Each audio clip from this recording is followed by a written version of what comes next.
ನಟಿಸಿ ನಿರ್ದೇಶಿಸುತ್ತಿರುವ Kantara chapter 1 cinema ರಿಲೀಸ್ಗೆ ಇನ್ನು ಬಾಕಿ ಉಳಿದಿರೋ ಕೆಲವೇ ದಿನಗಳು ಮಾತ್ರ. ತಂಡದವರು ಪೋಸ್ಟರ್ಗಳನ್ನು ಬಿಡುಗಡೆ ಮಾಡುವ ಮೂಲಕ ಸಿನಿಮಾಗೆ ಮೈಲೇಜ್ ನೀಡುವ ಕೆಲಸ ಮಾಡುತ್ತಿದ್ದಾರೆ. ಸಿನಿಮಾದ ಟ್ರೈಲರ್ ಯಾವಾಗ ಬಿಡುಗಡೆ ಆಗಲಿದೆ ಎಂಬ ಪ್ರಶ್ನೆ ಅಭಿಮಾನಿಗಳಿಗೆ ಮೂಡಿತ್ತು.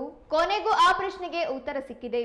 ರಿಷಬ್ ಶೆಟ್ಟಿ ಅವರು ವೃತ್ತಿ ಜೀವನದಲ್ಲಿ ಭಿನ್ನ ಸಿನಿಮಾಗಳನ್ನೇ ಮಾಡುತ್ತಾ ಬರುತ್ತಿದ್ದಾರೆ. ಹೀಗಾಗಿ ಕಾಂತಾರ ಚಾಪ್ಟರ್ 1 ಸಿನಿಮಾದ ಟ್ರೈಲರ್ ಬಗ್ಗೆ ಸಾಕಷ್ಟು ಕುತೂಹಲ ಮೂಡಿದೆ.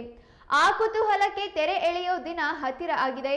ಸೆಪ್ಟೆಂಬರ್ 20ರಂದು ಕಾಂತಾರ ಚಾಪ್ಟರ್ 1 ಸಿನಿಮಾದ ಟ್ರೇಲರ್ ರಿಲೀಸ್ ಆಗಲಿದೆ ಎಂದು ವರದಿಯಾಗಿದೆ. ಈ ವಿಚಾರ ಫ್ಯಾನ್ಸ್ಗೆ ಖುಷಿಗೆ ಕಾರಣವಾಗಿದೆ. ಟ್ರೇಲರ್ ನೋಡಿದ ಬಳಿಕ ಸಿನಿಮಾದ ಬಗ್ಗೆ ಒಂದಷ್ಟು ಐಡಿಯಾ ಸಿಗಬಹುದು ಎಂದು ಅನೇಕರು ಅಭಿಪ್ರಾಯಪಟ್ಟಿದ್ದಾರೆ.